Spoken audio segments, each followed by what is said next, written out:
வணக்கம் மக்களே, எல்லாரும் எப்படி இருக்கீங்க? நல்லா இருப்பீங்கன்னு நம்புகிறேன். வீடியோ பார்க்குற நீங்கள் மறக்காம சேனலுக்கு சப்ஸ்கிரைப் பண்ணுங்கள். நீங்கள் பண்ணுற ஒவ்வொரு சப்ஸ்கிரைப்பும் எனக்கு டெய்லி வீடியோ போடுறதுக்கு மோட்டிவேஷனாக இருக்கும். கண்டிப்பாக நான் டெய்லியும் வீடியோ போடுவேன். வீடியோ பார்க்குற எல்லாருக்கும் நன்றி. வாங்க வீடியோக்குள்ளே போகலாம்.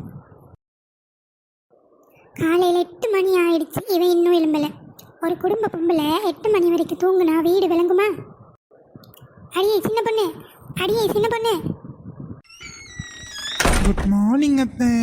என்னத்தை காலையில் எழுந்திரிச்சு கத்திக்கிட்டு இருக்கீங்க? இங்கே இவனுக்கு 2 பிள்ளைங்க இருக்குது. அதுங்களை ஸ்கூலுக்கு அனுப்பணும்.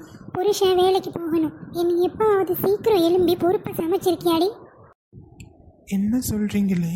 முதல்ல உங்களுக்கு பொறுப்பு இருக்கா? மருமக தூங்கி எழும்பி வருவாளே, அவளுக்கு காஃபி டீயை கொடுப்போன்னு இல்லாமல் காலையிலேயே இப்படி வள்ளுன்னு கத்துறீங்களே, இன்னைக்கு நாள் விளங்குமா? ஏன்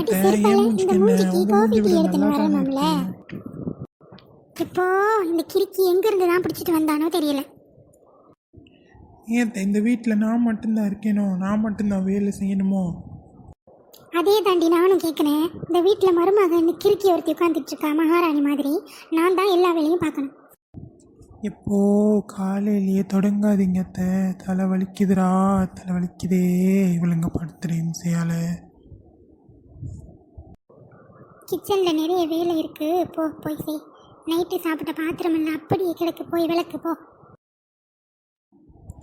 ஏய் சின்ன பொண்ணு, உன்னை அம்மா தான் எப்போ திட்டுறாங்கல்ல.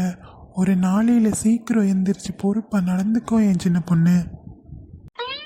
பாருங்க, வாயை மூடிட்டு போயிருங்க. உங்கள் அம்மா மேலே இருக்கிற கடுப்பு உங்கள் மேலே காட்டிடுவோம். அப்புறம் எரிச்சலாக வருதுப்பா. காலையில் எழும்பி ஒரு டீ காஃபி கூட கொடுக்கல. அது கழுவு இது கழுவு, அப்படி பார்த்துக்கோ இப்படி பார்த்துக்கோன்னு போய் நம்ம நண்பர்களை சந்திச்சா தான் கொஞ்சம் நல்லா இருக்கும். சீக்கிரமாக பாத்திரத்தை கழுவிட்டு நம்ம இந்த கிழவிக்கு தெரியாமல் ஓடிடுவோம்.